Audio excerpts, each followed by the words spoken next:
எங்க சாதி எப்படி தெரியுமில்ல? நாங்க 2 கோடி இருக்கோம், நாங்க 1.5 கோடி இருக்கோம். 1 கோடியில நீ தெருக்கோடியில் நிப்ப, அவன் வந்து ஏறி அடிக்கான். நாய் திருநாய் அடிச்சு கொடுற மாதிரி கொண்டுருவான். அது அடிச்சா கூட 2 விலங்குகள் காப்பகத்துல இருந்து ஏன் நாய் அடிக்கிறான்னு கேட்பான். 4 தமிழன் அடிச்சா நாதியே கிடையாது. பயிற்சி காலத்தில் வேவை சிந்தாதவன் போர்க்களத்தில் ரத்தம் சிந்துவான். நம்ம நினைச்ச எந்த கட்சியோட கூட்டணி வைக்கலாம், பணத்தை வாங்கிக்கலாம், நம்மளுக்கு சீட் கொடுக்கணுங்களா? எம்எல்ஏ என்ன பண்ணுவேன்? எம்எல்ஏ ஆயிட்டு இந்த பையன் இந்த சாதிக்கார பைய கிளாஸ் கழுவுறதா, ஹெச் கிளாஸ் கழுவுறதான்னு போனேன். துபாயில போய் கக்கூஸ் கழுவுற, ஆனா இங்க வந்து தண்ணீருக்குலாம் கழுவுங்க. ஒரு குற்ற உணர்வு, தாழ்வு மனப்பான்மை. இங்க கம்பி கட்ட வர்றது இல்ல, மலேசியால போய் சென்ட்ரிங் போடுறது, கம்பி கட்டுறது எல்லாம் இப்படிதான். இங்க ஆடு மாடு வளர்க்கறது மேய்க்கிறதா அசிங்க, மாடு மேய்க்கிறதா அப்படின்ட்டு துபாயில போய் சுடுமணல்ல ஒட்டை மேய்ச்சி திரியிறது. அப்ப இது என்ன ஆயிருது அப்படின்னா, உழைப்பிலிருந்து நாம் வெளியேறணும். தச்சு வேலையில வெளியேறிட்டோம், கொத்தனார் வேலையிலிருந்து வெளியேறிட்டோம், கைவினை பொருட்கள் செய்யற அந்த வேலையிலிருந்து வெளியேறிட்டோம், நெசவிலிருந்து வெளியேறிட்டோம். அப்ப இதையெல்லாம் செய்யறதுக்கு என்ன வருது? வட இந்திய வந்துடும். நீங்க உழைப்பிலிருந்து வெளியேறிவிட்ட பிறகு வழியா இல்லை, அவன் வந்து நிறைச்சிடான். சென்னையில வந்து பாரு, கட்டுமான பணிக்கு அதிகாலையில் அப்படி நான் போகும்போது பாத்தீங்கன்னா, பயிற்சிக்கு விளையாட போகும்போது ஆயிரக்கணக்கா வட இந்தியன் தொப்பியை போட்டு ஒரே மாதிரி சீருடை போட்டு ஆயிரக்கணக்கா போறான். அவன் வருவான். நீங்க பாருங்க, 1,50,00,000 பேர் வந்துட்டதா சொல்றான். அதுல 70,00,000 பேர் வாக்குரிமை பெற்றுட்டாங்கிறான். இப்ப அரசியல யார் தீர்மானிப்பான்? அவன் தான் தீர்மானிப்பான். அவன் எனக்கான வாக்காளர் இல்ல, நமக்கான வாக்காளர் இல்ல, அவன் இந்திய வட இந்திய கட்சிகளுக்கு தான் போடுவான். அப்ப உன்னுடைய அரசியலும் அவன்கிட்ட போயிருது. ஒரு ஆளு 1,50,00,000 பேர்னா ஒரு ஆளுக்கு 10,000 மாசம் சம்பளம் வச்சுக்க கணக்குல. அப்ப எத்தனை லட்சம் கோடி போகுது? நீ சண்டை மேல அடிக்க விட்ட, நீ உன்னுடைய பாரம்பரிய இசைக்கருவியை விட்டுட்ட. உயிரை உருக்கும் இசையை உருவாக்கி வச்சிருந்த அவன் முன்னவர்கள் நாயனம் தவுல்ல, அதை விட்டுட்டு சண்டை மேல தடிச்ச, காடுகளில் விலங்குகளை விரட்ட பயன்படுத்தின கருவியை 1000 கோடிக்கு மேல போகுது உன்னுடைய பொருளாதாரம் அந்த மானியத்துக்கு. அப்ப எதை பற்றியுமே சிந்திக்காம, அதை பற்றி கவலையும் படாம கடந்து எப்படி போறது? இப்ப வருவான், வட இந்திய வருவான், வீடு வாடகைக்கு எடுப்பான், இங்கே இருப்பான், நம்ம பொண்ணுகளை திருமணம் பண்ணுவான், அப்புறம் சொந்தமா வீடு வாங்குவான், அப்படி இடம் வாங்குவான், குடிகள் ஏறிடுவான், முடிஞ்சு. அப்புறம் இங்க மீசை முறுக்கிட்டு நாங்கெல்லாம் என்ன ஆளுக்கு தெரியுமில்ல? அதெல்லாம் பேச முடியாது தம்பி. எங்க சாதி எப்படி தெரியுமில்ல? நாங்க 2 கோடி இருக்கோம், நாங்க 1.5 கோடி இருக்கோம். 1 கோடியில நீ தெருக்கோடியில் நிப்ப, அவன் வந்து ஏறி அடிப்பான். இது நடக்கும், கட்டாயமா நடக்கும். தமிழர்கள் போர்க்குணமற்றவர்களாக மாறி போனார்கள், தாழ்வு மனப்பான்மையில் தாழ்ந்து வீழ்ந்து போனார்கள், தொலைநோக்கு பார்வை இல்லாத தொலைந்து போனார்கள். இந்த இனத்தில் பிறந்த மகனில் ஒரே ஒருவனுக்குத்தான் 200 ஆண்டுகள் கழித்து என் இனம் இப்படி வாழ வேண்டும் என்கிற கனவு பிரபாகரன் என்ற ஒரு பெருமகனுக்கு தான் இருந்தது.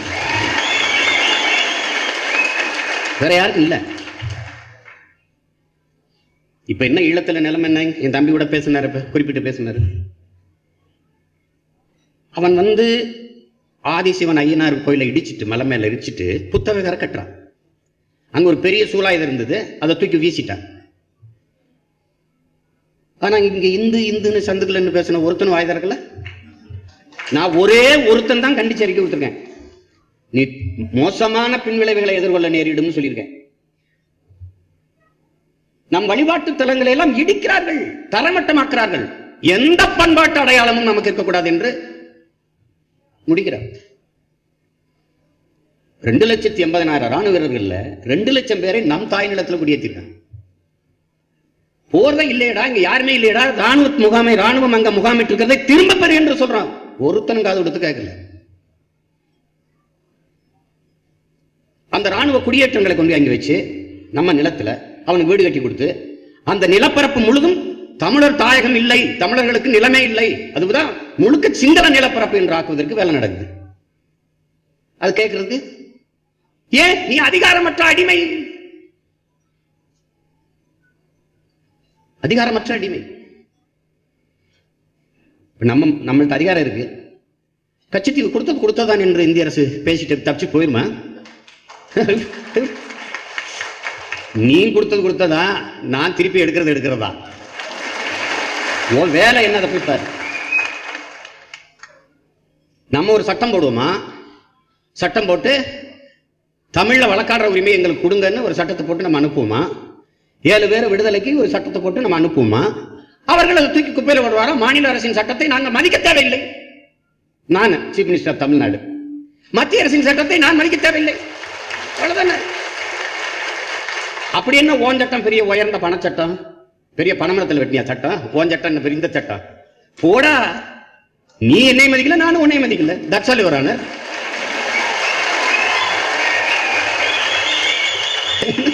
என்னது? நாம ஒன்றை என் அன்பிற்குரிய சொந்தங்கள், என் அருமை உடன் பிறந்தார்கள் புரிந்து கொள்ளும். நாம் ஆட்சி மாற்றத்திற்கு, ஆள் மாற்றத்திற்கு வந்தவர்கள் அல்ல. நாம் அடிப்படை மாற்றம், அமைப்பு மாற்றம், அரசியல் மாற்றத்திற்கு வந்த புரட்சியவாதிகள். முற்றுமுழுதா இந்த அரசியல் நிலையை தகர்த்துவிட்டு ஒரு தூய அரசியலை இங்கே படைக்கிறோம். அதுதான் நம்ம கோட்பாடு. நம்ம இப்ப என்ன செய்து கொண்டிருக்கிறோம்? ஆயுதம் மிச்சம் வச்சிருச்சு, அதை அரசியலாக வென்று முடிக்க வேண்டிய அவசியம் நமக்கு வந்துருச்சு. மாசைத்தும் சொல்றாருல்ல, மாவோ என்ன சொல்றாரு? போர் என்பது ரத்தம் சிந்துகிற அரசியல். அது அண்ணன் முன்னெடுத்தாரு. அரசியல் என்பது ரத்தம் சிந்தாத போர். அதை அவர் பிள்ளைகள் நாம் முன்னெடுக்கிறோம். இது ஒரு போர், ஒரு புரட்சிகர அரசியல் போர். இந்த ஊழல், லஞ்சம், பசி, பஞ்சம், கொலை, கொள்ளை, சாதி, இழிவு, தீண்டாமை, அடக்குமுறை, ஒடுக்குமுறை, பெண்ணி அடிமைத்தனம், மது, மத போதை, இது ஏதும் இல்லாத ஒரு தூய தேசம் படைக்கிறதுக்கு ஒரு போர் புரிகிறோம். சமரசம் இல்லாம செய்யறோம். நாம செய்யறதுக்கு பேர் தான் புரட்சி. சாதாரண ஒரு மகன், என் தாய் தந்தரு காட்டுவங்க தான் எங்க அம்மா அப்பான்னு சொன்னாதான் உனக்கு தெரியும். என்ன பெரிய அமைச்சர் மகன் வாரிசு வாரிசா வந்து பட்டம் சுட்டிக்கொள்ள, இல்லை ஒரு சாதியை சொல்லி கட்சி தொடங்கி அப்படி வரல. பெரிய பணம் அதை வச்சுட்டு என்ன செய்யறதுன்னு தெரியாம அப்படி கட்சி தொடங்கி வரல. இனத்தின் பிணத்துக்கிடையே பிரசரிக்கப்பட்டு எண்ணற்ற நம் இனவர்களின் கத்தல்லையும் கதறலையும் கண்ணீர் துளிகளையும் கருக்கொண்டு பிறந்து வந்தோம். அன்னைக்கு எவனுமே நினைச்சு பார்த்துருக்க மாட்டான். கொஞ்ச நாள் இருப்பான், ஒரு சின்ன அமைப்பா இருப்பாங்க, தேர்தல் இல்லாம போட்டியிட போறாங்க அப்படின்னு நினைச்சிட்டு இருந்தாங்க. 234 பேர் வச்சிருக்கீங்களா போட்டி போடன்னு கேட்டவங்களாம் இருக்கான். இப்ப தமிழ்நாட்டில் ஒரே ஒரு கட்சி தான் 234 போட்டி போடுது.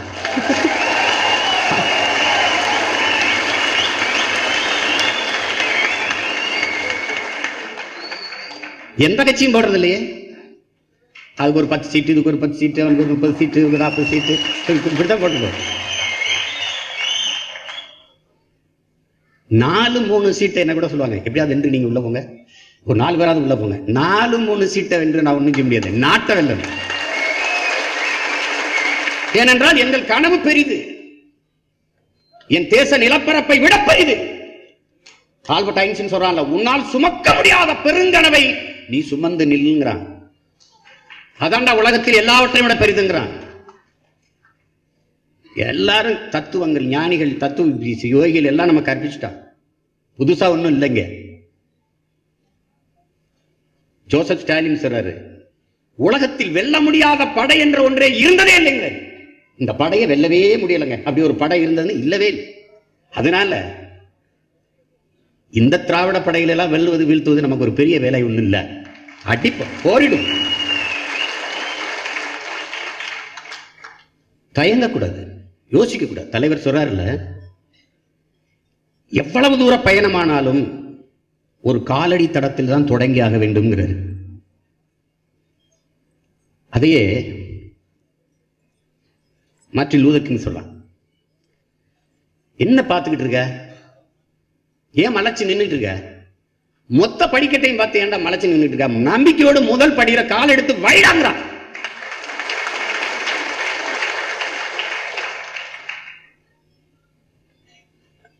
அதனால ஒரு நல்ல தொடக்கம் பாதி வெற்றிக்கு சமம்ங்கிறான். நாம நல்ல தொடக்கத்தை உருவாக்கிட்டோம்.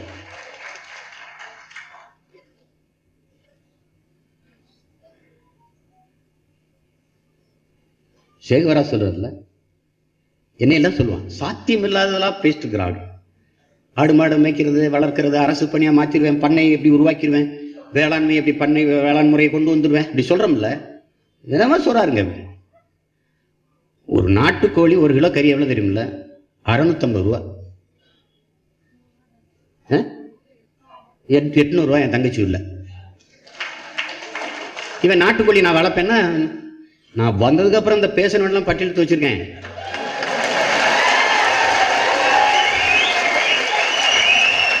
அப்ப அந்த சிவாஜி படத்துல ஆபீஸ் ரூமுக்குள்ள வாங்க பையன்ல, வாங்க உள்ள போங்க, உள்ள போங்க, உள்ள போங்க கூப்பிடாரு. எங்கடா பச்சை மட்டை புறா, நீ பால் குடிக்கிறியா? அப்ப மாடு வளர்க்கறது கேவலமா பேசுன, ஒரு அட்டி. கோழி இருக்கிறீங்களா? ஆமா திங்கிறேன். அப்ப கோழி வளர்க்கறத கேவலமா பேசுற, போட்டா தான் தெரியாது. அது ஒரு பைத்தியக்கார குற்றம். அதாவது பொருளாதாரம் எங்க இருக்குன்னு தெரியல. இப்ப எதுக்கு இது அரசு பணியா மாத்திரம் நம்ம பேசுறோம்னா, உளவியலா நம்ம மக்களுக்கு எப்படி இருக்குன்னா, அரை காசுனாலும் அரசாங்க காசா இருக்கணும், காசுனாலும் கவர்மெண்ட் காசா இருக்கணும். அப்படியே அந்த கவர்மெண்ட்டுக்கு காசு நீதாண்டா கொடுக்குற, அவர் நம்ப மாட்டான், நம்ப மாட்டான். பாருங்க, இது ஒரு ஏழை நாடு அப்படின்லாம் சொல்றாங்க, ஏழைகள்னு சொல்றாங்க. ஒரே நாள்ல மட்டும் 650 கோடி குடிக்கிறான். பண்டிகை காலங்களில் ஒரே நாள்ல மட்டும் 650 கோடி குடிக்கிறான். ஆனா இவன் ஏழைங்கிறான். ஒரு திரையரங்குல விஜய் படமோ இல்ல ரஜினி படமோ அஜித் படமோ வந்தா ஒரு நாள் வசூல் 32 கோடி வசூல். இவன் எப்படி ஏழைன்னு கணக்கு எடுக்கிறது? எப்படி எடுக்கிறது? அதாவது அது எதுக்கு சொல்ல வரேன்னு பார்த்தீங்கன்னா, ஒரு குற்ற உணர்வு இருக்குல்ல, அதை நீக்கணும்.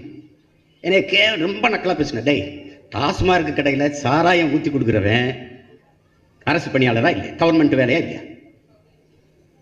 சாராயம் ஊற்றி கொடுக்குறவனுக்கு சாப்பாடு போடுற வேலை ஏன்டா கவர்மெண்ட் வேலையா இருக்கக்கூடாது? சத்துணவு போடுதல் அம்மா, சத்துணவு அம்மா, சத்துணவு 50 குழந்தைகளுக்கு ஆக்கி போடுற அம்மா, அந்த ஆயா அரசு பணி, கவர்மெண்ட் வேலை.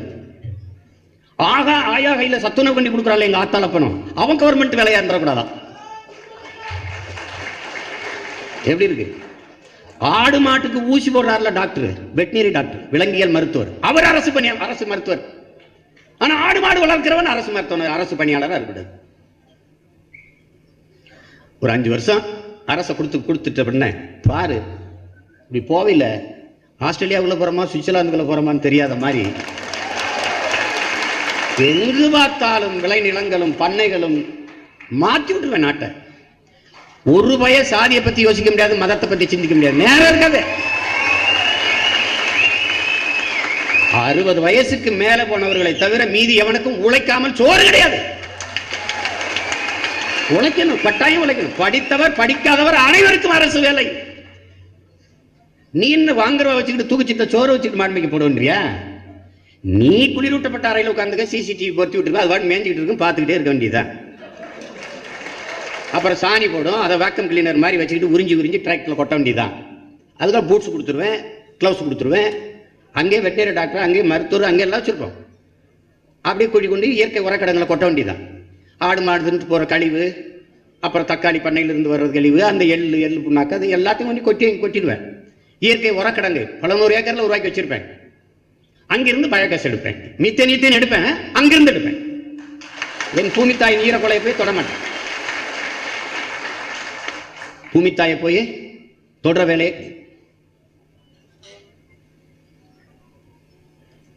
இப்பவே 500 அடி 1000 அடி கீழே போயிடுச்சு தண்ணி. இப்போ பனை மரம் 1000 அடிக்கு கீழே 1000 அடி வரைக்கும் போய் வேறு விட்டு உறிஞ்சுங்கிறாங்க. மற்ற மரங்கள் என்ன செய்யும்? ஆழ்குழாயை போட்டு உறிஞ்சிக்கிட்டே இருந்தோம்னா சிறு சிறு செடிகள், கொடிகள், இந்த மரங்கள் அவையெல்லாம் என் தண்ணிக்கு என்ன பண்ணும்? ஒரு கொடுமை நிகழ்ந்துருச்சு பாருங்க. மனித அறிவு எவ்வளவு தவற பண்ணிட்டு பாருங்க. தான் வாழ்வதற்கு எவன் எது அணிஞ்சாலும் பரவாயில்லன்னு முடிவெடுத்துட்டான். 32 ஆறு செத்துருச்சு. மரணிச்சிருச்சு. மண்ணல்ன உடனே மணலை எடுத்தோன்னே செத்துருச்சு. இப்ப ஆறை உயிர்ப்பிக்க முடியுமான ஒரு நம்பிக்கை இருந்தது. எப்பவாவது ஒரு 5000 ஆண்டு 2000 ஆண்டு கழிச்சாவது இந்த ஆறுகள் உயிர்ப்பித்துக்கிறோம் அப்படின்னு நினைக்கிறதுக்கு கூட முடியாம மலையை நொறுக்கிட்டான், கல்குவாரி ஆக்கிட்டான்.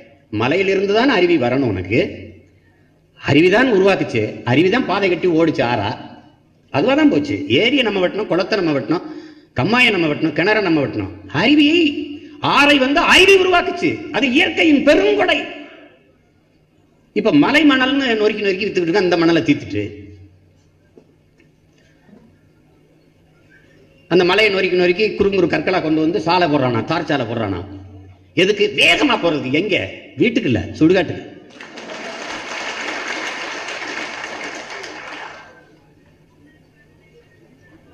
நம் தாய் நிலம் பாலைவனமாக மாறிக்கொண்டிருக்கிறது. அந்த நிலைக்கு போக விடாமல் பாதுகாத்து இன்னொரு தலைமுறைக்கு ஒப்படைத்து விட்டு போக வேண்டிய பொறுப்பும் கடமையும் நமக்கு இருக்கு. ஏனென்றால் என் அன்பிற்குரியவர்களே, அருமை உடன் பிறந்தார்களே, நாம் சாமிக்கு அரசியல் செய்ய வந்தவர்கள் அல்ல, வாழுகிற பூமிக்கு அரசியல் செய்ய வந்தவர்கள்.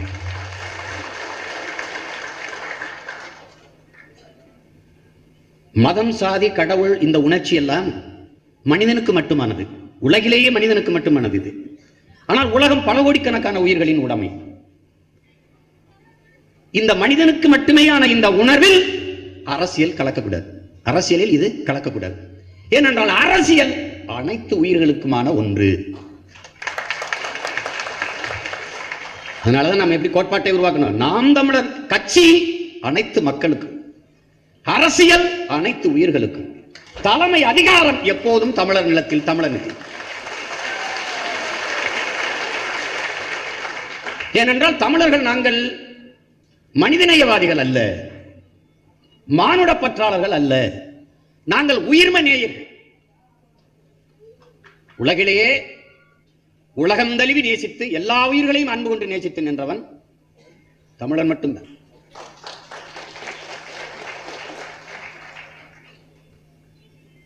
சிவனா அவருக்கு ஒரு காளையை வாகனமா வச்சு அதையும் சேர்த்து கும்பிடுறது. பாம்பா அவர் தலையில வச்சு கழுத்துல சுத்த விட்டு கும்பிடுறது. முருகனுக்கு அது ஒரு வாகனம், சேவலை கொடியா வச்சு மாரியாத்தால அதுக்கு சிங்கத்தை கொண்டு வச்சிருது. அப்ப அந்த உயிரை நேசிக்கிறதுனாலதான் இதெல்லாம் நடந்தது. சிவனை கும்பிடுறதுக்கு முன்னாடி காளையை கும்பிடுறான்ல. போய் பாரு, பெருவுடையார் கோயில்ல எடுத்தவொடனே நந்திதான் இருக்கு, அப்புறம் தான் சிவனை போய் கும்பிடு. அதான் பாரதி பாடுறான், காக்கை குருவி எங்கள் சாதிங்கிறான், நீங்கள் கடலும் மலையும் எங்கள் கூட்டம், நோக்க நோக்க களியாட்டம், நோக்கும் திசையெங்கும் யாமின்றி வேறில்லைங்கிறான். நான் தான் எல்லாம். காக்கை குருவி எங்கள் சாதி. அதோட அதை கேட்டுட்டு காக்கை பாரதி மேல ஒரு கண்டன தீர்மானம் போட்டுச்சுன்னு கூட நான் பேசினேன். பாரதி பயந்துட்டான். நான் என்ன தப்புன்னு எனக்கு கண்டனம் போடுறீங்க, காக்கையெல்லாம் கூடி, நீங்க என்ன காக்கை குருவி எங்க சாதின்னு பாடிட்ட? எங்களுக்குள்ள எங்க இருக்கு சாதி? எங்க இருக்கு? ஒரு காக்கா செத்து போனா நாங்க 1000 காக்கை கூடி அழுகிறோம். ஓ இனம் மொத்தமும் செத்ததுக்கு நீ ஒருத்தன் கூட அழல, நீ எப்படி எங்க சாதியாவ? நீ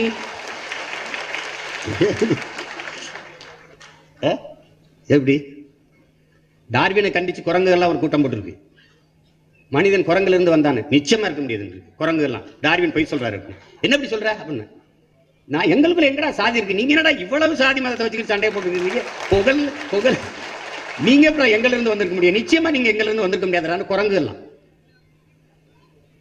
அது மாதிரி காக்கை குருவி எல்லாவற்றையும் நீச்சு, பூச்சி வண்டு தாதூன் பறவை பேதூர் லஞ்சி மணி நார்த்த மான்வினை தேரன்னு அருணானூர் பாடுது.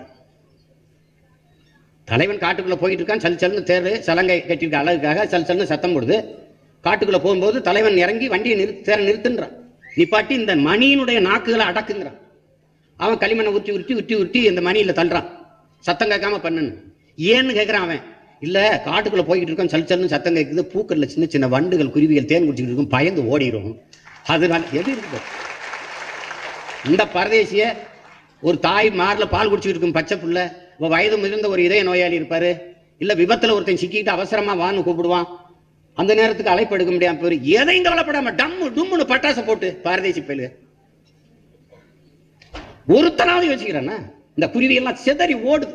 என் வீட்டுல எல்லா பறவைகளும் இருக்குல்ல, இந்த குருவி ஓடி வந்து வீட்டுக்குள்ள வந்து பதறது. அவ்வளவு இது பார்க்கும்போது என்ன எவ்வளவு வலியா இருக்கு பாருங்க. இது எப்படிப்பட்ட மரபுல வந்துட்டு தமிழர்கள் உயிர்மை நேயர்கள், உலகம் தழுவி பேரன்பு கொண்டு நேசித்து நின்ற இனத்தின் கூட்டம். ஆனால் இன்னைக்கு அடிமைப்பட்டு சிறுமைப்பட்டு கிடக்குது. தலைவர் நமக்கு கற்பிக்கிறார்ல, நமக்கென்று ஆதரவு குரல் கொடுக்கவோ ஆதரவு கரம் நீட்டவோ எவருமற்ற நிலையில் நாம் தனித்து விடப்பட்ட இனத்தின் மக்கள்ங்கிறார். இதான் இன்னைக்கு வரைக்கும் 11 ஆண்டுகள் ஆயிடுச்சு நமக்கு அநீதி இழைக்கப்பட்டு. அதுக்கான நீதியை பெறுவதற்கு நாம் எல்லா நாட்டு கதவுகளையும் தட்டிட்டோம், ஒருத்தரும் செவிசாய்க்கல. அப்ப என்ன இருக்கு கடைசியா? நமக்கு நாமே வலிமையாக மாறுவதை தவிர வழி. தமிழர்கள் சாதி மத உணர்ச்சியை விட்டுட்டு பிளவு பிரிவை விட்டுட்டு நம்ம ஒன்னாகும் போது எவ்வளவு பெரிய படையாக மாறுறோம்னு பாரு. அரங்கத்தை விட்டு தேவரெல்லாம் எந்திரிச்சு போங்க, நாடாரெல்லாம் எந்திரிச்சு போங்க, கோணாரெல்லாம் எந்திரிச்சு போங்க, பிள்ளைமாரெல்லாம் எந்திரிச்சு போங்க, முதலியாரெல்லாம் எந்திரிச்சு போங்க, இப்படி சாதி சாதியா பிரிஞ்சு போனீங்கன்னு வச்சுக்கிறீங்க, எத்தனை பேர் போவீங்க? தமிழர்கள்லாம் எந்திரிச்சு போங்கன்னா எத்தனை பேர் போவீங்க? அதான் இங்க இருக்கு, அதான் இங்க இருக்க பிரச்சனை. மற்றவெல்லாம் தனித்தனியா வாழ்வான், ஆனா கூடி செயல் செய்வான். இவன் கூடி வாழ்வான், தனித்தனியா வேலை செய்வான். இது தமிழனுக்கு இருக்கிற ஒரு பெரிய நோய். அதுதான் நமது தாத்தா பட்டுக்கோட்டை பாடுறாருல, ஓங்கி வளர்ந்த மூங்கில் மரம் ஒன்ன பிடிச்சிருக்கு, ஒற்றுமையா குறுத்து விட்டு கிளகலையா வெடிச்சிருக்கு. ஒட்டாம ஒதுங்கி நின்னா உயர முடியுமா? எதுனா ஒற்றுமை குறைஞ்சதுன்னா வளர முடியுமான்ற அது பாட வேண்டிய தேவை என்ன இருக்கு? ஒற்றுமை இல்லை. இன்னொரு கவிஞர் வாலி, காக்கா கூட்டத்தை பாருங்க, அதுக்கு கத்து கொடுத்தது யாருங்க? ஒன்னா இருக்கு கத்துக்கணும், இந்த உண்மையை சொன்னா ஒத்துக்கணுங்கிற. அப்ப எப்படின்னா, ஏன்னா இந்த கூட்டத்துக்கு அது இல்ல, அதை போதிக்க வேண்டிய தேவை.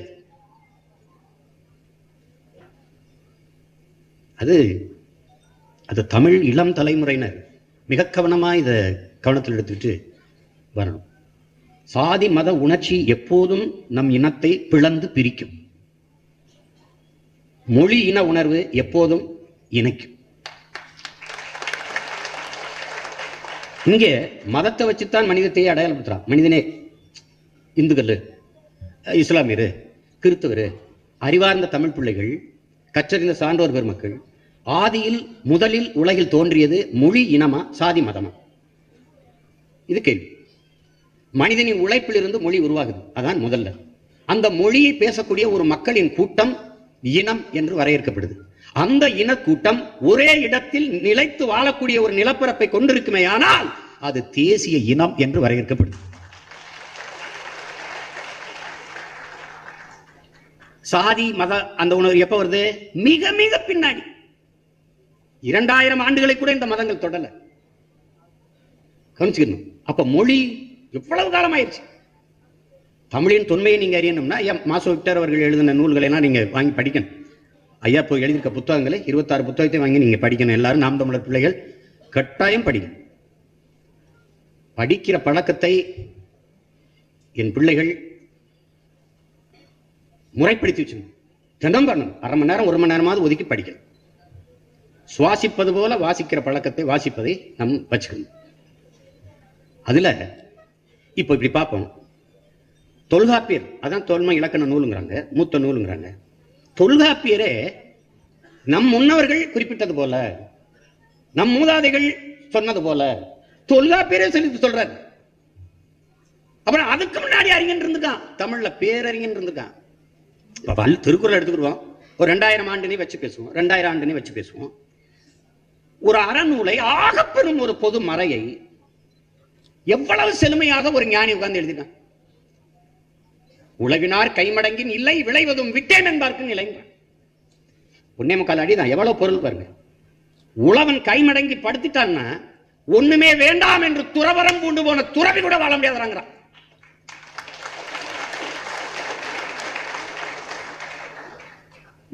உழவின் பெருமையை தமிழ் மறை போல உலகத்தில் எந்த மறையும் படிங்க. உழுவார் உலகிற்காணி அக்தாற்றாது எழுவாரை எல்லாம் பொறுத்து, உழுதுண்டு வாழ்வாரை வாழ்வார் மற்றெல்லாம் தொழுதுண்டு பெண் செல்வர். சுழன்றும் ஏற்பின்னது உலகம், அதனால் உழந்தும் உழவே தலை. இருந்தோம்பி இல்வாழ்வதெல்லாம் விருந்தோம்பி வேளாண்மை செய்து போட்டு எப்படி எவ்வளவு கருத்து சொல்லிட்டே தான் பாருங்க. ஒவ்வொன்றுக்கும் 10 பாட்டு. ஒரு தடவை சொன்னா அது கவனத்தை எடுத்துக்கிறோனோ இல்லையோ, அதனால வலியுறுத்தி வலியுறுத்தி வலியுறுத்தி சொல்லிடுவோம்னு சொல்றது. அழுத்தி சொல்லுப்பா அப்படி சொல்றோம்ல, அது மாதிரி பாடுறது. அந்த ஞானிக்கு 2000 ஆண்டுகளா படிக்கிறான். இப்ப அண்ணன் பேசுனது கைதட்டினீங்கல்ல, அது கைதட்டுக்கு பொறுப்பாளர் யாரு? வள்ளுவன். ஆனா மேடையில நம்ம பேசி கைதட்டி பட்டிமன்றத்தில் எல்லாத்திலும் பேசி எப்படி இருக்கு? எங்கள் வாழ்வும் எங்கள் வளமும் மங்காத தமிழ் என்று சங்கே முழங்கு அப்படின்னு பார்த்தோம்னா கைதட்டுது. அது எழுதின யாரு? பாவேந்தன். அப்ப இது என்ன ஆயிருதுன்னா, தமிழ் இத்தனை 1000 ஆண்டுகளா திருக்குறளை பேசிட்டே வரோம். பெரிய பெரிய அறிஞர்கள் அதை ஆய்வு செஞ்சுட்டா, சொற்பிழையோ பொருள் பிழையோ ஒண்ணும் இல்லை. அப்ப இவ்வளவு பெரிய ஆக பெரும் நெறியை ஒரு பிழையின்றி 2000 ஆண்டுகளுக்கு முன்பு ஒரு ஞானி தந்திருக்கான்னா, இந்த மொழியின் வளமை என்ன, செழுமை என்ன, தொன்மை என்ன? இந்த வள்ளுவனுக்கு யார் தமிழ் சொல்லி கொடுத்திருப்பா? இந்த அவைக்கு யார் தமிழ் சொல்லி கொடுத்திருப்பா? இளங்கோவடியனுக்கு யாரு? கம்பனுக்கு யாரு? கம்பன் 15 நல்ல கம்பராமாயணத்தை படித்தான். ஒரு கடலாக இருந்தால்தான் அவன் படிக்க முடியும்.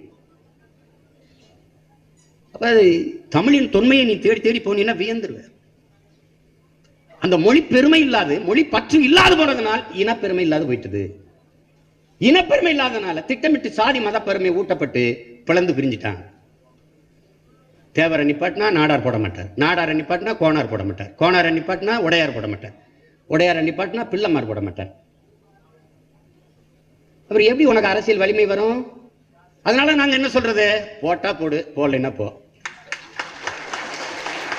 என் சமூக கடமை நான் செஞ்சிடறேன். ஆதி தமிழ் குடியை பொது தொகுதியில் நிப்பாட்டுறேன்.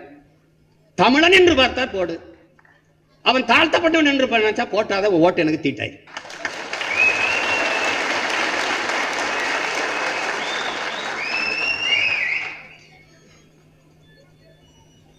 அதனால மதத்தை வைத்து சாதியை வைத்து அடையாளப்படுத்த கூடாது. அது ரொம்ப கவனமா இருக்கணும். ஏனால் மிக மிக பின்னாடி வந்தது. அதுதான் புரட்சி பாவலர் கடவுள் வெறி சமய வெறி கண்ணல் நிகர் தமிழுக்கு நோய் நோய் நோயே இடை வந்த சாதி எனும் இடர் ஒளிந்தால் ஆள்வதனும் தாய் தாய் தாயேன்னு பாரு. சாதி தமிழ் இல்லை, தமிழனுக்கு சாதி இல்லைங்கிறது. நாம் குடிகள் தான். அதுவும் புறநானூறு 4 குடியை தான் சொல்லுது. பாணன் பறையன் துடியன் கடம்பன் 4 குடி தவிர வேறு குடி இல்லைங்குது. இது குடிப்பேரு. முதல்ல நம்ம எல்லாருமே குறப்பாய் மக்கள் தான். நம்ம எல்லாம் குறவங்க தான். புரியுதா? குன்றில் வாழ்ந்தோம், குன்றில் வாழ்ந்தோம். மண் தோன்றி கல் தோன்றி மண் தோன்றி மண் தோன்றா கல் தோன்றி மண் தோன்றா காலத்தே வாரோடு முன் தோன்றிய மூத்த குடியும் தான். அது கல் தோன்றிருச்சு, மண் தோன்றேன்னா கல் தோன்றிருச்சு, மலை தோன்றிருச்சு. அந்த குன்றில் வாழ்றோம். அதை குன்றவர் குன்றவர் குன்றவர் குன்றவர் இன் குன்றி குறவராயிட்டோம். அந்த குறக்கூட்டம் தான் ஆதி தாய்க்குடி. அதுல இருந்து நகரம் கீழே மைக்ரேட் ஆகிறோம். கீழே வரும் காடுகளா இருக்கு. காடும் காடு சார்ந்த இடமும். அங்க குறிஞ்சி மலர் இருக்குது.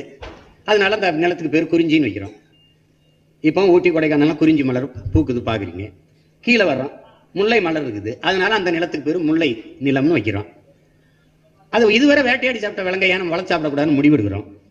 அங்க வந்து வளர்க்குறோம். அதுக்கு கீழே இறங்குறோம். நதியை பார்த்தோன்னே குளிக்கிறோம், நாகரிகம் அடைகிறோம். உணவுப் பொருளை ஏன் விளை வச்சு சாப்பிடக்கூடாதுன்னு திட்டமிடுறோம். வேளாண்மை செய்ய பார்க்குறோம். அப்போ வேளாண்மைக்கு துணையா காளை தேவைப்படுது. காளையோட அதன் திமில பிடிச்சி அரவணைச்சு நட்பு கொண்டாடுறான். அன்னையிலிருந்து ஜல்லிக்கை ஏறுதல் இருக்குது. அப்போ உழைச்சி உழுது அங்கதான் வேளாண்மை செய்ய ஆரம்பிக்கிறோம். நிலம் பள்ளமா இருக்கு. இங்க மருத மரங்கள் நிறைய இருக்குது. அதனால அந்த நிலத்துக்கு பேரு மருத நிலம்னு வைக்கிறோம். பள்ளமா இருக்குது. இங்க நம்ம வாழ்ந்ததுனால பல்லர்கள். அது வந்து காரண பேரு. குடிப்பெயர் வேளாளர்கள். அங்க குறிஞ்சி நிலத்துல வாழ்ந்ததுனால குன்றில் வாழ்ந்தோம், குன்றவர்கள் குறவர். அது குடிப்பெயர். கீழே இறங்குறோம். அது காடும் காடு சார்ந்த இடத்துல வாழ்ந்தோம். குறிஞ்சிக்கு மருதத்துக்கு இடையில வாழ்ந்ததுனால இடையர்கள் என்று அழைக்கப்படுறோம். காரண பேரு. குடிப்பெயர் ஆயர் கோன். இத அதுக்கு கீழே நகரம், கடலும் கடல் சார்ந்த இடமும். அங்க போய் மீனவர்கள், அங்க மீன் பிடிச்சு வாழ்றோம். இந்த 4 குடிதான் உலகத்தின் தாய்க்குடி. அதுலதான் எல்லாம் தலைக்குது. இது நல்லா கவனிச்சுக்கணும். இதுல இருந்து தான் வருது. இப்ப நான் என்ன எடுத்துக்கிட்டீங்கன்னா, நான் குறவேன், காட்டுக்கு வேட்டைக்கு போறேன், வேட்டையாடுறேன், குறவேன். அப்புறம் ஆடு மாடு வளர்க்குறேன், நான் ஆயன். அப்புறம் நான் விவசாயம் செய்கிறேன், வேளாளர். அப்புறம் நான் இவன் தங்கச்சி கடல்ல மீன் பிடிச்சா என் கம்மாயில மீன் பிடிக்கிறேன், நானும் மீனவன். அப்போ எல்லாமே நம்ம தான். ஒரு புரியுதா உங்களுக்கு? இதுல என்னத்தை உனக்கு நீ வந்து பிரிஞ்சுக்கிறது? கோயம்புத்தூர் போய் சீட்டு யாரு கொடுக்குறதுன்னா வெள்ளாள கவுண்டர் கொடுப்போம். அவர் வேட்டைக்கார கவுண்டரு, அவருக்கு வேண்டாம். ஏன் என்னது வேட்டைக்கார கவுண்டர் வெள்ளாள கவுண்டருங்க? ஆனா நம்ம வசதி, ஏன் வசதி? நம்ம வேளாண்மை செய்யறோம். அவங்க வேட்டையாடி சாப்பிட்டவங்க. வேளாண்மை செய்யறதுக்கு முன்னாடி என்ன சாப்பிட்ட? எதை சாப்பிட்ட? வேளாண்மை செய்யறதுக்கு முன்னாடி எதை சாப்பிட்ட? வேட்டையாடி சாப்பிட்டோம். எல்லாரும் வேட்டைக்கார கவுண்டன் தான். அப்புறம் தான் நம்ம வெள்ளாள கவுண்டர் ஆகிறோம். என்னத்தையாவது பேசிக்கிட்டு எப்படியும் ஒன்னா இருந்துடக்கூடாது, எப்படியும் ஒன்னா இருந்துடக்கூடாது. நீ கன்னியாகுமரி மாவட்டத்துக்கு போ, பெருத்த சாதி ஒரே சாதி நாடாரு. அங்க பிரிக்கிறதுக்கு என்னன்னு பார்த்தா, நீ இந்து நாடார் கிறிஸ்தவ நாடார், ஒன்னா இருந்துடக்கூடாத. இருந்தாதான் வேற ஒருத்தவங்கள வர முடியாத. இவன் ஒன்னா இருந்தா ஏது எம்ஜிஆர், ஏது கருணாநிதி, ஏது ஜெயலலிதா? பிரச்சனைங்க அதானே, பிரச்சனையே அதான் ராஜா. படையாட்சியும் பறையனும் பல்லனும் கல்லனும் ஒன்னா நின்றுட்டா வத்தவை எப்படி தம்பி இந்த நாட்டை ஆண்டிருக்க முடியும்? எப்படி ஆண்டிருக்க முடியும்? அரை நூற்றாண்டுகளா இந்த திராவிட கட்சிகள் இங்க ஆட்சி நடத்திருக்க முடியும் நினைக்கிறீங்களா? முடியுமா? அருப்புக்கோட்டையில யாரு நிக்கிறது? நாடார்கள்லாம் போய் எங்க நாடார்கள் கொஞ்சம் அதிகம், எங்க சமூகத்துக்கு கொடுத்தா நல்லா இருக்கும் தலைவரே, அவங்க போயிட்டாங்க. அப்புறம் தேவரெல்லாம் போறாங்க, நம்ம சமூகத்துக்கு கொடுத்தா கொஞ்சம் நல்லா இருக்கும் தலைவரே, நம்ம சமூகம் தான் இங்க அதிகம், சரி போங்க பாப்போம்னு. காலையில அறிவிப்பு வருது, எம்ஜிஆரே போட்டி போடுறாருன்னு. போட்டி போட்டு வென்று அந்த பேசணுங்க எல்லாரையும் கூப்பிடுறாரு. என்ன தேவர நிறுத்தா தான் போடுவான், நாடார நிறுத்தினா தான் போடுவான், நீங்க மலையாளி எனக்கு போட்டானே.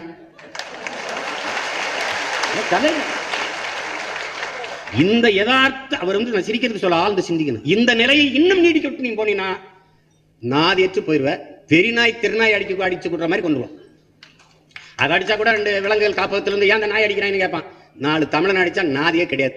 இந்த கொண்டு போயிட்டான் மீனவனை 4 பேரை. நாதி இருக்க, எந்திரிச்சுக்க, தப்பிச்சுக்க. தகுதி உள்ளவை தப்பி பிழைக்கிறான் டார்வின். தகுதி உள்ளவனா மாறு நீ முதல்ல. ஒண்ணுமே பண்ண முடியாது, ஒண்ணுமே பண்ண முடியாது. தலைவர் சொல்றாருல, கொல்பவன் வெல்வான். மனிதர்ல மட்டும் இல்ல, எல்லா விலங்குகள்லையுமே. ஒரு யானை கூட இன்னொரு யானையை, பெண் யானையை இணையணும்னா 2 யானை மோதி தோக்கடிச்சிட்டு தகுதி உள்ளதாக மாறின பிறகுதான் அது இணைய சேர முடியும். குரங்கு அப்படித்தான், புலியும் அப்படித்தான், சிங்கம் அப்படித்தான், நீர் யானை அப்படித்தான், நாய் அப்படித்தான், பூனை அப்படித்தான். அப்ப நீ என்ன ஆகணும்? வலிமை மிக்கவனாக மாறணும்.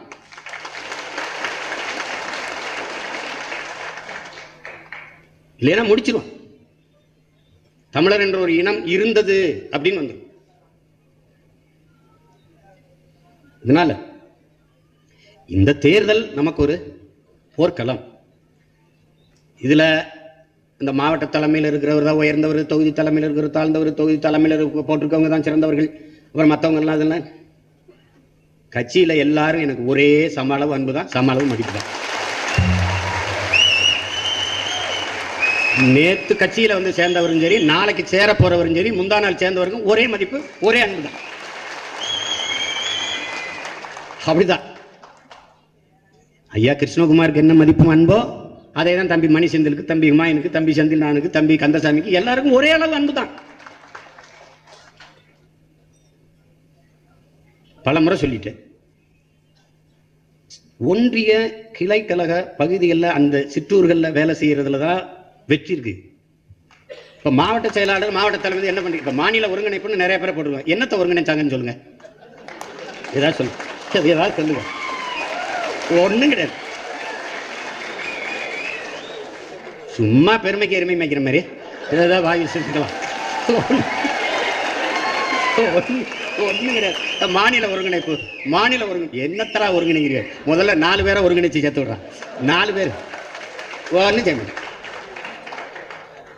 அதுக்கு ஒரு என்னை மதிக்கல, இனமே மிதிவிட்டு கிடக்குது, இவரை மதிக்கலையா? எதை மதிக்கிறது? இனமே மிதிவிட்டு செருப்படி வாங்கிக்கல கிடக்குதா?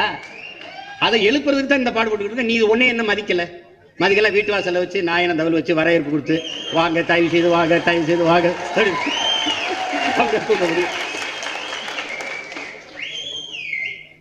நீ புரட்சியாளர் அம்பேத்கர் சொல்ற மாதிரி நாம் ஒருவன் அடிமையாக இருக்கிறான் என்பதை உணர்த்திவிடு, பிறகு அவனே கிளர்ச்சி செய்து போராடுவான்றார்.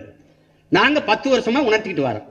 அந்த உணர்வு நீ அடிமை என்பதை உணர்ந்து விட்டால் எழுந்துரு. இதுக்கு மேலேயுமா உனக்கு துயரம் தெரிய வரப்போகுது? இதுக்கு மேலேயுமா இடையூறு, தடைகள், ஒடுக்குமுறை, அடக்குமுறை வரப்போகுது? இதுக்கு மேலேயுமா உன் வழக்கொள்ளையை கண் முன்னாடி நீ பாக்குற? சான்பெர்கின் சொல்றான்ல, உங்கள் கண்முன்னே உங்கள் வளங்கள் களவு போவதை பார்த்து கொண்டிருக்க சபிக்கப்பட்டு விட்டீர்கள். ஒண்ணுமே செய்ய முடியலையே, ஒண்ணுமே செய்ய முடியல. இந்த காட்டுப்பள்ளியில வந்து கட்ட போற இந்த கொற்றலை ஆறை மறிச்சு 6111 ஏக்கர் நிலத்தை எடுத்து கொடுக்குறாங்க அதானிக்கு. அது என்னவா, ஏற்றுமதி இறக்குமதி செய்வாங்களாம். ஒரே கேள்விதான் கேட்க சொல்லுது, எதை ஏற்றுமதி செய்வீர்கள், எதை இறக்குமதி செய்வீர்கள்? என் மண்ணின் வளத்தை பூரா கொள்ளையடிச்சு ஏற்றுமதி பண்ணிடுவ, இறக்குமதி எதை செய்வ? வெங்காயம், பருப்பு, இதுகளை இறக்குமதி செய்வ. இதுதானே எவ்வளவு பெரிய கொடுமையா. தமிழ்நாடே அழிய போகுது. தலைநகரை முடிச்சுட்டான். இப்ப என்ன முடிவு பண்ணிருக்கேன் தெரியுமா? டெல்லியில் நடக்கிற மாதிரி ஒரு போராட்டத்தை மொத்த பேரையும் திரட்டி வச்சுக்கிட்டு சென்னையில் உட்கார வச்சு அடிக்க போறேன் பாரு. நீ இந்த பாரு, இங்க பாரு, காஷ்மீரி, சீக்கியன், இந்த தமிழெல்லாம் தேசிய இனங்கள். நாங்க ரொம்ப தன்மானம் மிக்கவங்க, ரொம்ப தன்மானம் மிக்கவங்க, மிகுந்த போர்க்குணம் உள்ளவங்க. கொஞ்சம் இடையில சாம்பல் பூத்து கொஞ்சம் படிஞ்சிருச்சு. இப்ப ஊதி ஊதி ஊதி ஊதி நெருப்பு ஆக்கி வச்சிருக்கான். இந்த தேர்தல், ஓட்டு அதெல்லாம் போடாது, எப்ப வேணாலும் நிக்கலாம்டா, போடா. எனக்கு நாடு தான்டா முக்கியம். நாங்க ஓட்டுக்காக வந்தவர்கள் இல்லையே, இந்த நாட்டுக்காக வந்தவர்கள். நாங்கள் மக்கள்கிட்ட வாக்கு கேட்கல, என் மக்களின் வாழ்க்கையை கேட்கிறோம். எதிர்கால தலைமுறை பிள்ளைகளின் வாழ்க்கையை கேட்கிறோம். தயவு செய்து நம் பிள்ளைகள் வாழ்வதற்கான பூமியை வச்சுட்டு போறதுக்கு வழி பாருங்க. காற்று இல்ல. நான் சொல்ல சிரிச்சான், காற்று அடைச்சு விற்பாண்டா, நீ பார்த்துட்டுறான்னு வந்துருச்சு. ஒருத்தன் போறான், அண்ணன் சொன்னதெல்லாம் நடந்துகிட்டு இருக்கு. அது மாதிரி நடக்கும், பல இது நடக்கும். ஒருத்தன் உலக பணக்காரன்ல 6வது இடத்துக்கு வந்துட்டானா, என்னடா பண்ணானா, தண்ணி வித்துருக்கான். நான் சொன்னேன் தண்ணி வித்தவன் தான்டா உலகத்துல பெரிய பணக்காரனா வருவான்னு சொன்னேன். வித்துருக்கான். இப்ப அமெரிக்கால தங்கத்துக்கு, வைரத்திற்கு, பெட்ரோலுக்கு இணையா தண்ணீரை கொண்டு வந்துட்டான். இப்ப அப்படியே வித்துக்கிட்டு இருக்கான் கலிபோர்னியால. அது வரும். அதனால என் அன்பு பிள்ளைகளுக்கு, என் அருமை உடன் பிறந்தார்களுக்கு நான் பேரன்போடு வேண்டி கேட்டுக்கொள்வது என்னன்னா, இந்த தேர்தல் களத்தை மிகச்சரியாக நாம் பயன்படுத்திக்கணும். வெல்லணும். அதுக்கு ஒரே ஒரு வழிதான் இருக்கு. ஒரு அறிஞன் சொல்றான்ல, எப்படி பார்த்தாலும் வெற்றிக்கு ஒரே வழிதான் இருக்கிறது, கடுமையான உழைப்புங்கிறான். நம் தலைவர் கடுமையான பயிற்சி, எளிதான சண்டை. கடுமையான பயிற்சி, எளிதான சண்டை. காரணம் என்ன? பயிற்சி காலத்தில் வேர்வை சிந்தாதவன் போர்க்களத்தில் ரத்தம் சிந்துவான். அதனால இந்த நேரத்தில் கடுமையா உழைச்சிருக்க. 3 மாத காலம் மனக்கசப்பு, போட்டி, பொறாமை எல்லாத்தையும் தூக்கி போடு. உயிரையே கொடுத்துட்டான் அவன் உடன் பிறந்தவர்கள். நீ இந்த தாண்மைங்கிற அந்த அகந்தையை கொடுக்க முடியாதா, கைவிட முடியாதா? பலமுறை சொல்லிட்டேன், தன்னை முன்னிறுத்தாது தான் பிறந்த மண்ணையும் இனத்தையும் முன்னிறுத்துகிறவன் எவனோ அவன் தான் நாம் தமிழர் கட்சியின் சிறந்த களத்தளவு. நீ உன் பேருக்கு நிக்க போகிறியா, நீ பிறந்த ஊருக்கு நிக்க போறியா? இதுதான் நீங்க இருக்கிறது. நம்ம நினைச்ச எந்த கட்சியோட கூட்டணி வைக்கலாம், பணத்தை வாங்கிக்கலாம், நம்மளுக்கு 20 சீட்டு கொடுங்க, 30 சீட்டு கொடுங்கன்னு எம்எல்ஏ ஆகல. என்ன பண்ணுவேன் எம்எல்ஏ ஆயிட்டு? நாம் கொண்டிருக்கிற கனவுகளை, திட்டங்களை நிறைவேற்ற நமக்கு நாடும் அதிகாரமும் அவசியப்படுது.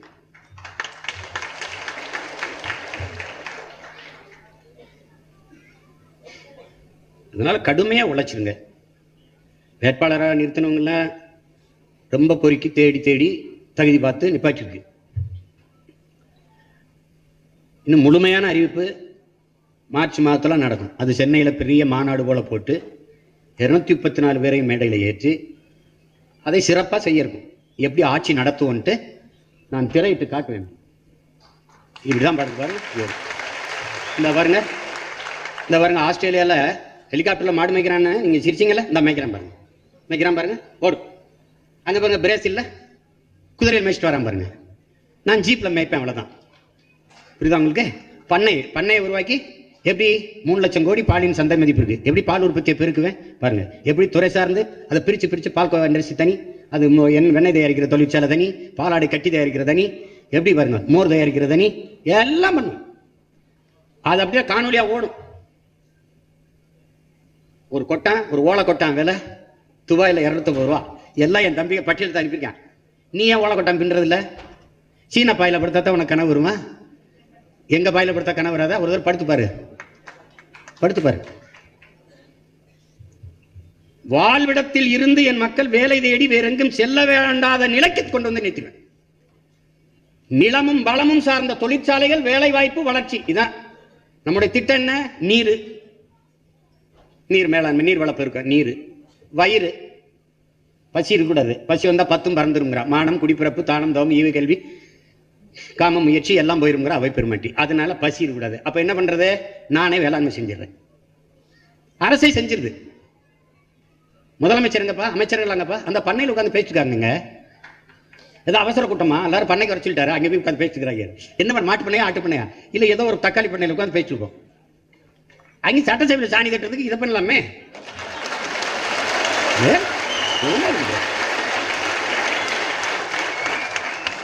செய்யறான் என் தம்பி காசிராமன் செய்யறான். அந்த அவன் ஒரு தம்பி, இன்னொரு தம்பி இருக்கான். அவன் வீட்டில் மனித கழிவு, மாட்டு கழிவு அதில் வச்சுக்கிட்டு பயோகேஸ் தயாரிச்சு அவன் அதில் தான் மோட்டர் போய் ஓட்டுறான். அம்மா அதில் தான் சமைக்க விடுறான். அவன் ஒரு வீட்டில் செய்யறான். நான் நாடு முழுக்க செஞ்சிருவேன். தற்சாலி வரான நம்ம ஆடு மாடு வளர்க்கறத கேவலமா பேசுறான். ஆனா அது வீட்டுக்கு ஒரு ஆடு கொடுக்குது, ஒரு கோழி கொடுக்குது. அதை என்ன பண்ணுவான்? வளர்ப்பான். வீட்டில் வளர்க்க சொல்றேன், நான் நாட்டில் வளர்க்க சொல்றேன். அவ்வளவுதான். இதுல என்ன அவன் உனக்கு அவமான போப்பா. ஆனா பாலு தயிர்லாம் என்ன பிச்சுக்குருவேப்பா. அவ்வளவுதான். அவளை தொலைச்சி விட்டுருவேன். நானே மீன் பிடிப்பேன். படகுல வாங்கி கொடுத்து, நானே அரசு வேலை பண்ணி போட்டு, நான் பாதுகாப்பு கொடுத்து வந்து நானே சந்தை, நெய்தல் அங்காடி, குறிஞ்சி அங்காடி, மருதம் அங்காடி நானே தொடங்கிடுவேன். ஏன்னா இவன் உணவு மானியத்தை துண்டிக்க போறான். ரேஷன் கடையை முடிவான். கொஞ்ச நாள் முடிவான். இப்ப போனேன்னா அங்கே பருப்பு இல்லைன்னுவா.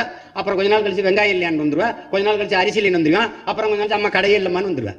அவ்வளோ அதான் நடக்க போகுது. நீ பார்த்தே இது நடக்கும். இவன் இந்த சட்டத்தை கொண்டு வருவதே அந்த உணவு மானியத்தை துண்டிச்சுட்டு அந்த இலவச அரிசி போடுறதை நிப்பாட்ட சொல்றான். அவனுக்கு இந்த உணவு மிக மிக அத்தியாவசியமான சந்தையாயிருச்சு. கல்வி, மருத்துவம் எப்படி சந்தையாகி வந்துருச்சு, குடிநீர் சந்தையாகி வந்துருச்சு, வியாபார பொருளாயிருச்சு. இப்ப கடைசிக்கு உணவை கை வச்சு முதலாளிகளின் வணிக லாபத்துக்கு, லாப பெருக்கத்துக்கு வேலை செய்யறான். அதான் இது. அதுக்கு முன்னாடி நம்ம எச்சரிச்சுக்கணும். அப்ப நீர், வயிறு, வேளாண்மை. அடுத்து உயிர், மருத்துவம். அது தரமா உலகத்தரத்துக்கு முதல் குடிமகனுக்கு என்ன, முதலமைச்சருக்கு என்ன மருத்துவம் கிடைக்குதோ அதே மருத்துவம் சாதாரண கடைகோடி ஒரு குடும்பத்தில் இருக்கிற ஒரு மகனுக்கு 1 கோடி ஆனாலும், 1 ரூபாயிலிருந்து 1 கோடி ஆனாலும் இலவச மருத்துவம் ஆகத்தரத்துக்கு கொடுத்துரும். எல்லாம் சட்டம் போட்டு அரசு சார்ந்த அதிகாரிகள், அமைச்சர் பெருமக்கள், சட்டமன்ற உறுப்பினர்கள், பாராளுமன்ற உறுப்பினர் யாரா இருந்தாலும் அரசு மருத்துவமனையில் தான் படுத்து மருத்துவம் செய்யணும். சட்டம் தரமாயிரும். உயிர் வந்துருச்சா? நீர், வயிறு, உயிர். அடுத்து அறிவு. அறிவது கல்வி. ஆக சிறப்பு. உலகத்தரத்துக்கு, பள்ளி கல்வியின் தரத்துக்கு தூக்கிறோம், கொண்டு போயிடும். சட்டம் போட்டோம். என் மகன் மாவரனா இருந்தாலும் அரசு பள்ளியில் தான் படிக்கணும். எவர் அமைச்சர் மகனா இருந்தாலும் அங்கதான் படிக்கணும். அங்க வேலை செய்யற ஆசிரியர் பெருமக்கள் மகளும் அங்கதான் படிக்கணும். இவங்க அரசு பள்ளியில் வேலை வைப்பாங்க, பிள்ளை தனியார் பள்ளியில் படிக்கணும்னா சரியா இருக்காது. அப்ப கல்வியின் தரத்தை உலகத்தரத்துக்கு உயர்த்தும். சிறந்த கல்வி, சிறந்த மருத்துவம், வேளாண்மை நம்ம கைக்கு வந்துருச்சு. ஆடு மாடு வளர்த்தல், கோழி வளர்த்தல், பட்டுப்பூச்சி வளர்த்தல், மீன் வளர்த்தல் எல்லாம் நம்ம கொண்டு வந்துட்டோம்னா வறுமைங்கிறது சிற்றூர்களில் இருக்காது. வேலை இல்லைன்னு இருக்காது. வேலைக்கு போகாம தெண்டை உட்காந்துக்கிட்டு, சீட்டை அடிக்கிட்டு, சாதி பேசிட்டு, மதப்பெருமை பேசிட்டு, சண்டை போட்டுக்கிட்டு இருக்கிறதுக்கு நேரம் இருக்கு. அப்ப விளையாட்டு திடல்கள், உடற்பயிற்சி கூடங்கள், அறிவகமான நூலகங்கள் எல்லாம் உருவாக்கிட்டோம்னா சமூகம் மேம்படும். அறிவார்ந்த சமூகமாக தமிழ் சமூகம் வளர்ந்து, அறிவு வந்துருச்சு, கல்வி கொடுத்துட்டோம். அடுத்து பயன், வேலை வாய்ப்பு. பயன், வேலை வாய்ப்பு கொடுத்துறோம், வளர்ச்சி. இதுதான் நீர், வயிறு, உயிர், அறிவு, பயன், வளர்ச்சி. இதான் நம்ம வேலை திட்டம். இதை கவனத்தில் வச்சுக்கிட்டு இப்ப வரைக்கும் உங்க கையில ஆட்சி எப்படி நடத்தும்னு புத்தகம் இருக்கு. அதை படிச்சுட்டு கொண்டு போங்க, மக்கள்கிட்ட கொண்டு போங்க. மக்களுக்கு அருகில் சென்று அவர்கள் இதயத்துக்கு நெருக்கமாக போய் வேலை செய்யும். ரெண்டாவது, மண்ணில் புரட்சி வருவதற்கு முன்பு மக்களின் மனத்தில் புரட்சி வர வேண்டும்ங்கிறான். அந்த புரட்சிகிற விதையை நம் மக்களின் மனத்தில் விதைங்க. குறிப்பாக இளைய தம்பி தங்கைகள்கிட்ட விதைங்க. திரும்ப திரும்ப சொல்லுங்க, திரும்ப திரும்ப சொல்லுங்க, சொல்லிக்கொண்டே இருங்க. அப்பதான் அது இந்த பிள்ளைங்க ஓயாம வந்து பாவம் கேட்டுக்கிட்டே இருக்காங்க, ஒரு ஓட்டு தான் போட்டு விடுவோங்கிற எண்ணத்துக்கு வருவான். ஏன்னா நம்மகிட்ட பணம் இல்லை, வாக்குக்கு காசு கொடுத்து வாக்கை வாங்க முடியாது. நம்ம வாக்குறுதி இப்படி ஆட்சிக்கு வந்தால் கொடுப்போம்னு தான். இது வரைக்கும் அந்த புத்தகத்தை நீங்க பயன்படுத்துங்க. புதிதாக ஆட்சியின் வரைவு உருவாகி கொண்டிருக்குது, அது இன்னும் விரிவாக வந்துடும். அந்த புத்தகம் கைக்கு வந்த பிறகு அதை படிச்சுட்டு அதுதான் நம்ம கொள்கை, அப்படி பேசுங்க. இங்க பேசினது சொன்ன மாதிரி இங்க இருக்கிறவங்க, மேடையில் இருக்கிறவங்க தான் வேட்பாளர்கள் இல்லை, நீங்க ஒவ்வொருவரும் வேட்பாளர் தான். பூம்புகார்ல காளியம்மாள் போட்டியில்ல, அவங்க அண்ணன் சீமான் தான் போட்டிடுறேன். திருவையாறுல செந்தில்நாதன் போட்டியில்ல, அவங்க அண்ணன் சீமான் தான் போட்டிடுறேன். அந்த மாதிரி தான், அப்படிதான் நீ நினைச்சுக்கணும். ஒருத்த நாட்டில் கந்தசாமி இல்லை, அவங்க அண்ணன் சீமான் தான் போட்டிடுறேன். ஒவ்வொரு தொகுதியிலையும் சீமான் நிற்கிறான்னு நினைச்சு நீங்க வேலை செய்யணும். வெற்றி ஒன்றுதான் இலக்கா இருக்கணும், அதை கவனமா வச்சுக்கிட்டு வேலை செய்யணும். தொடர்ந்து சிந்துங்கள், வேர்வையும் தேனாகுங்கிறான். என் அன்பிற்குரியவர்களே, தொடர்ந்து சிந்துங்கள், உங்கள் வேர்வையும் தேனாகுங்கிறான். நாம் எளிய மக்கள், நமக்கென்று யாரும் இல்லை. நம் வலிமையை தவிர, நம் ஒற்றுமையை தவிர நமக்கு வலிமை இல்லை. நமக்கு ஒற்றுமை இல்லைன்னா வலிமை இல்லை, வலிமை இல்லைன்னா அரசியல் இல்லை, அரசியல் இல்லைன்னா அதிகாரம் இல்லை, அதிகாரம் இல்லை என்றால் நாம் அடிமை. இதை கருத்தில் பதிய வைத்துக் கொண்டு கவனமாக களத்தில் நில்லுங்க, அயராது உழைங்க. வேட்பாளராக நிற்கிறவங்க எப்படி, நாம் ஒரு பொறுக்கு விதை மரபினர், பொறுக்கி பொறுக்கி ஒவ்வொருத்தரா தேடி தேடி 234 தொகுதியிலே நிப்பாட்டிருக்கு. ஒரு முருங்கை மரத்துல ஆயிரக்கணக்கான முருங்கைக்காய் காய்க்குது, எல்லாத்தையும் நம்ம நெத்துக்கு விடுறதில்லை. அது எது சரியா இருக்குதோ, நல்ல காயா இருக்குதோ அதை தான் விடணும். ஒரு கத்திரிக்காய் செடியில எல்லா கத்திரிக்காயும் விதைக்கி விடுறதில்லை, தக்காளி பழத்துல எல்லா பழத்தையும் விடுறதில்லை. அது ஆகச்சிறந்த இதுவோ அதை அப்படியே விதைக்கி எடுத்து சேமிக்கணும். அப்படிதான் நீங்க பொறுக்கு விதை மறைவதனால பொறுக்கி பொறுக்கி கொண்டாந்து நிறுத்திருக்கு. அதுல 117 பெண்கள், 117 ஆண்கள். அதெல்லாம் வந்து தங்கச்சியில் வந்து பெண் வேட்பாளர் தேடுறதுலாம் எனக்கு வந்து பெரிய சிரமம்லாம் வைக்கல. அதெல்லாம் துணிஞ்சு போட்டி போட்டு வந்து நிற்கிறாங்க. காலையெல்லாம் ஒரு தங்கச்சி திருநங்கை வந்து நிப்பாட்டணும்னு முடிவெடுத்து தம்பி ஜெகதீஷன் சொன்னேன். மனமும் வந்து நான் நிற்கிறேன்னா அப்படின்னு சொல்லுது. பயப்பில்ல. நமக்கு அச்சம் இல்லை, அஞ்சுவதும் அடிபணிவதும் தமிழன் பரம்பரைக்கே கிடையாதுங்கிற தலைவர். அச்சம் இல்லை, யாரை பார்த்தும் பயம் இல்லை. திமுகவுக்கு மாற்று அதிமுக இல்லை, திமுகவுக்கு மாற்று திராவிட கோட்பாட்டுக்கு மாற்று இன்னொரு திராவிடம் இல்லை, இந்தியத்திற்கு மாற்று இன்னொரு இந்திய கட்சி இல்லை. ஏன்னா பாரதிய ஜனதாவும் காங்கிரசும் party change, no policy change. அவர் ரெண்டு பேரும் ஒண்ணுதான், ரெண்டு பேருமே ஒண்ணுதான். சிஏஏ கொண்டு வந்தது யார்? காங்கிரஸ் திமுக, அவங்க ஆட்சி காலத்தில். என்ஆர்சி அவங்க தான், என்ஐஏ அவங்க தான், ஜிஎஸ்டி அவங்க தான், நீட்டு அவங்க தான். இவங்க செயல்படுத்துறாங்க. பெரும்பான்மை இருக்கிறதுனால நினைச்சதை செய்ய முடியுது, செய்யறாங்க. ரெண்டு பேருக்கும் வேற கொள்கை இல்லை. ஒரே வெளியுறவு கொள்கை, ஒரே பொருளாதார கொள்கை, தனியார்மயம் தாராளமயம் உலகமயம், ஒரே கல்விக் கொள்கை, எதிலையுமே மாற்றம் கிடையாது. அவர் ராமர் கோயில் பாபர் மசீதை இடிப்பாரு, இவங்க எழுதி அனுமதிப்பாங்க. அவர் அடிக்கல் நாட்டுவாரு, இவங்க வாழ் சொல்லுவாங்க. ஒரே கொள்கை தான். திராவிடத்துக்கு மாற்று இன்னொரு திராவிடம் இருக்க முடியாது, இருக்க முடியாது. அதுல என்ன கொள்கை மாற்று இருக்கு? திமுக அதிமுக ஒரே ஒரு கொள்கையில மாற்று. ஒடியில அங்க அண்ணா இருப்பாரு, இங்க கருப்பு சாப்பிடுறாங்க, அவ்வளவுதான். வேற கொள்கை மாற்று. ஆனால் ஒட்டுமொத்தமாக இந்திய கட்சிகளுக்கும் திராவிட கட்சிகளுக்கும் முழுக்க முழுக்க மாற்று அரசியலை வைத்திருப்பது தமிழ் தேசிய கொள்கை தான், கோட்பாடு தான். அதனால திமுக தான் தாய் கழகங்கிறாங்க. அந்த கட்சிக்கு மாற்று DMK and NTK, Dravida Munnetra Kazhagam, நாம் தமிழர். இதுதான் இந்த கொள்கை மோதலை இந்த தேர்தலில் கொண்டு போகும். உதயசூரியனை விட்டா ரெட்டாளங்க, ரெட்டலை விட்டா உதயசூரியனுங்க, ரெண்டையும் விட விவசாயி இருக்கான். ரெண்டையும் விட்டுருங்க, விவசாயி இருக்கான். அதனால பாருங்க, வெள்ள போறான் விவசாயின்னு வச்சிருக்கு. வேளாண்மையை கைவிட்ட நாடுகள் எல்லாம் பிச்சை எடுக்கு, கெட்டியா பிடிச்சுக்கணும். வேளாண்மை என்பது தொழில் அல்ல, நம் வாழ்வியல் பண்பாடு.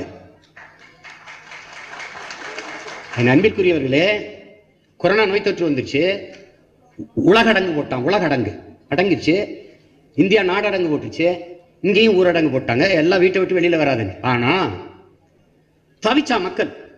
நிறைய பணம் இருக்கே, போய் தங்கத்தை வாங்கிட்டு வந்துருவோமா, விலை உயர்ந்த கார் வாங்கிடுவோமா, இல்ல செல்போன் வாங்கிடுவோமா, எதையும் தேடல. எங்க காய்கறி கடை திறந்திருக்கு, எங்க மளிகை கடை திறந்திருக்குன்னு தேடலாம். இதுல இருந்து என்ன தெரியுது, நீ இதில் எதுவும் இல்லாமல் வாழ்ந்து விட முடியும்.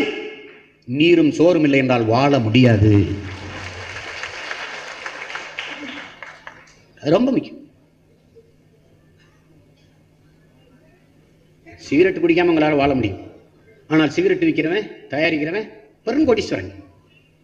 சாராயம் குடிக்காம வாழ முடியும். ஆனா சாராயம் உற்பத்தி செய்யறவன், விற்கிறவன் பெரிய முதலாளி. பான்பராக்கு பீடா போடாம வாழ முடியும். ஆனா அந்த பான்பரா குட்காவை விற்கிறவன், தயாரிக்கிறவன் பெரும் பணக்காரன். இதெல்லாம் இல்லாம நீ வாழ முடியும். ஆனால் சோறு இல்லாம வாழ முடியாது, உணவு இல்லாம வாழ முடியாது. ஆனால் அந்த உணவை உற்பத்தி செய்கிறவன், விளைவிக்கிறவன் வீதியில நிக்கிறான், தூக்குல தொங்குறான், விஷம் மருந்து குடிச்சு சாகுறான். ஏன் இத மாற்றம்?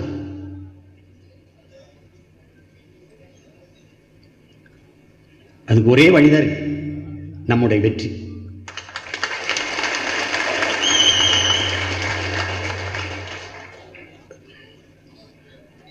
ஓட்டப்பந்தயத்தில் ஓடும்போது உனக்கு ஒண்ணுமே தெரியக்கூடாது, அந்த வெற்றி கூட தான் தெரியும்.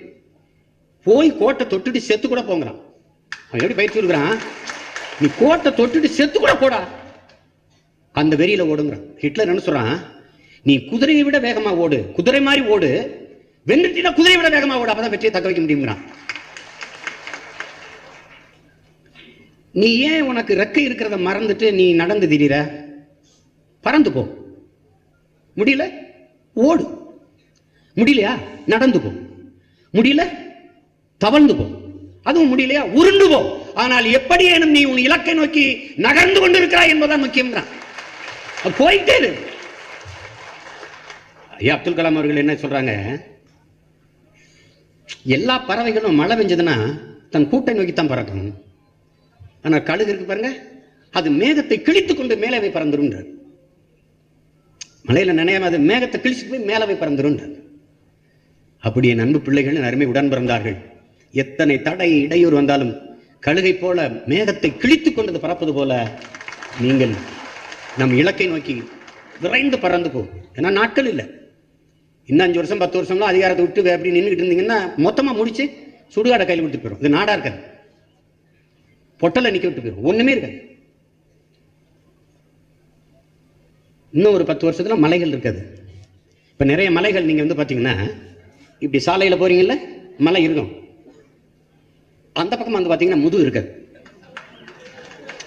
உண்மையிலே என்ன சொல்றேன், நான் உண்மையிலே சொல்றேன், பார்த்துட்டு அந்த வேதனையில சொல்றேன். முதுகு பின்னாடி தோண்டி எடுத்துட்டான். அப்ப நீ உனக்கு இங்கிருந்து பக்கம் மலை இருக்கு, மலை இருக்கு. நம்ம ஊர்ல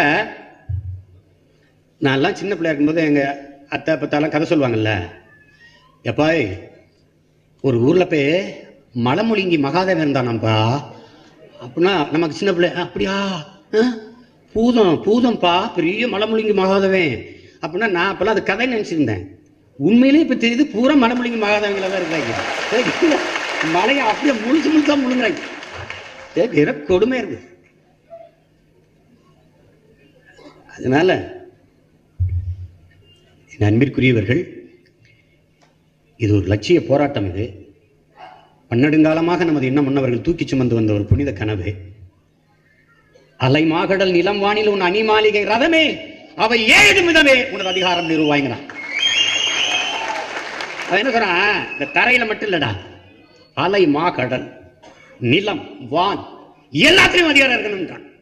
நம்ம பாட்டன் அரசேந்திரன் அருண்மொழி பாண்டிய நெடுஞ்செழியன் சேரெல்லாம் தரையில கடல்ல நிறுவிட்டாங்க. வான்ல நிறுவன ஒரே ஒரு மகன் நம் தலைவன் தான். அலை மாகடம் நிலம் வானில் உன் அணி மாளிகை ரதமே, அவை 7 மிதமே உனது அதிகாரம் நிறுவாய். இடையில ஏதாவது இடையூறா இருக்கடா, இடைஞ்சலா இருக்கடா, கொலைவாளினை எடடா, மிக கொடியோர் செயல் அறவே குகைவால் ஒரு புலியே உயர் குணமேவிய தமிழாங்கிறான். பண்ண பணகடா பச்சை படுகொலை பைந்தமிழ் இனத்திற்கு உயிரடா விடுதலைங்கிறான். அவன் தண்ணீர் ஊத்தி எழுப்பல ராஜா, வெந்நீர் ஊத்தி எழுப்புறான் நம்மள. பண்டை பெரும்புகள் உடையோமா இல்லையா, பாருக்கு வீரத்தை சொன்னோமா இல்லையா, எண்டிசை வாய்மையால் ஆண்டோமா இல்லையா, எங்களுக்கு இங்குற்ற நரிகளால் தொல்லையாங்க. சிங்கத்தின் குகைக்குள் சிறுநரிக்கு இடம் கொடுத்தோம், செந்தமிழ் நாட்டின் உரிமை இழந்தோம். பொங்கும் உணர்வில் எழுந்தமிழ் அரசு போர் தொடங்கிட்டு கொத்தடா முரசுங்கிறான். இதெல்லாம் யாருங்க? சோர்வர்கா எடுத்து இந்த மாதிரி 2 பாட்டை படிச்சுக்க. இல்ல அண்ணன் பேசுனது கேட்டுக்க, 2 தடவை கேட்டுக்க. ரொம்ப தற்சோர்வர்கா 50,000 மாவீரர்கள், அவ்வளவு பேரையும் பூஜையில் அடுக்கணும்னு ஒரு 5-6 மாவீரர்களை வச்சுக்க. நான் போகும்போது தென்னாவது பார்த்து கும்பிட்டு எந்த பக்கம் திரும்பினாலும் அண்ணன் படம் இருக்கிற மாதிரி இந்த படம் இருக்கிற மாதிரினா வெறி குறைஞ்சிடக்கூடாது. அதுக்காக நீ முருகா முருகான்னு சொல்லு, அது கூட பிஜேபின்னு சொல்றானா விட்டு பிரபாகரா பிரபாகரா பிரபாகரா 2 ஒண்ணுதான் சொல்லிட்டே இரு. உனக்கு முறுக்கு இருக்குன்னு ஆரம்பலாம், கிளம்பு, அவ்வளவுதான். நல்லா சாப்பிடு, மீன் சாப்பிடு, நாட்டுக்கோழி சாப்பிடு, மாட்டுக்கறி இருந்தீங்கன்னா கூச்சப்படாம சாப்பிடு, ஜிம்முக்கு போ, நல்லா பயிற்சி எடுத்துக்க, நல்லா விளையாடு, ஓடு, உடலை வலிமைப்படுத்திக்க, உழைச்சு நல்லா சாப்பிடு.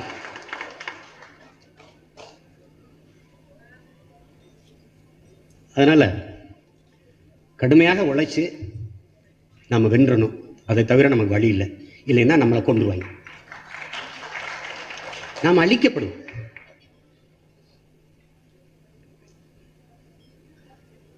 இதுவே களத்தில் நிற்கிற நம்ம பிள்ளைகளுக்கு முழு ஒத்துழைப்பு கொடுக்கும். கட்சி பிள்ளைகள், அந்தந்த தொகுதி பிள்ளைகள் ஒற்றுமையா நின்று வேலை செய்யும். எல்லா வேட்பாளர் படங்களையும் போட்டு சுவரொட்டி ஒட்டுதல், உறுப்பினராக சீனைய அப்படின்னு தொடர்பு எண்ணு விடுங்க, இணைவாங்க. அவங்க நம்ம களப்பணியாற்ற வரார்கள் இல்லையோ நமக்கான வாக்காளர்களாக மாறிடுவாங்க. அது செய்து கொண்டே போங்க, உறுதியாக செய்யுங்க, உறுதியாக நம்ம வெல்லுவோம். மறுபடியும் நான் ஒரு சுற்று முடிச்சுட்டு மறுபடி வருவேன். அப்போ ஒவ்வொரு தொகுதியாக வருவேன். ஒரு பெரிய மேடையில் நம்ம